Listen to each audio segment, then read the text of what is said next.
తెలంగాణ మహిళలకు అసలు సిసలైన ప్రతినిధి, చిరునవ్వుతో నిత్యం జనానికి చేరువగా ఉండే మా కవితక్కకు ఇవే మా హార్దిక జన్మదిన శుభాకాంక్షలు. మీ Abhilash Goud, Kukatpally. Welcome to hot TV crime scene. తాగుబోతు భర్తలతో భార్యలు పడే నరకం అంతా ఇంత కాదు. నిత్యం తాగి వచ్చి భార్యలను తిట్టడం, కొట్టడం చేస్తూ ఉంటారు. కట్టుకున్న పాపానికి అవన్నీ భరిస్తూ వచ్చింది ఆ ఇల్లాలు. ఇలాంటి పరిస్థితుల్లోనే ఇంట్లో ఉన్న మహిళలు ప్రాణాలు తీసుకోవడమో లేకపోతే భర్త ప్రాణాలనే తీయడమో చేస్తూ ఉంటారు. ఈ ఘటనలో కూడా ఓ భార్య సరిగ్గా అదే పని చేసింది. భర్త చేష్టలకు విసిగి వేసారి చివరికి కోపంలో అతన్నే చంపేసింది. జగిత్యాల జిల్లాలో ఈ దారుణం చోటు చేసుకుంది. మేడిపల్లి మండలం కొండాపూర్లో రాజం లక్ష్మి దంపతులు నివసిస్తున్నారు.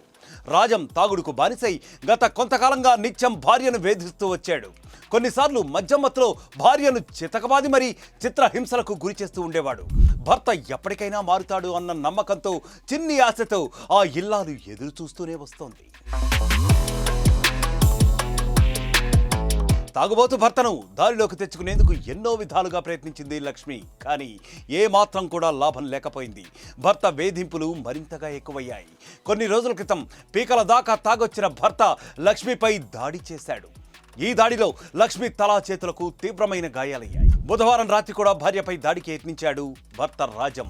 అప్పటికే ఓర్పు నశించి సహనం కోల్పోయిన ఆ ఇల్లాలు మహాకాళి అవతారం ఎత్తింది. గొడ్డలి తీసుకొని భర్తను నరికి చంపేసింది. సమాచారం అందుకున్న పోలీసులు ఘటనా స్థలానికి చేరుకున్నారు. మృతదేహాన్ని పోస్టుమార్టం నిమిత్తం ఆసుపత్రికి తరలించారు. భార్య లక్ష్మిపై హత్య కేసు నమోదు చేసి దర్యాప్తు జరుపుతున్నారు.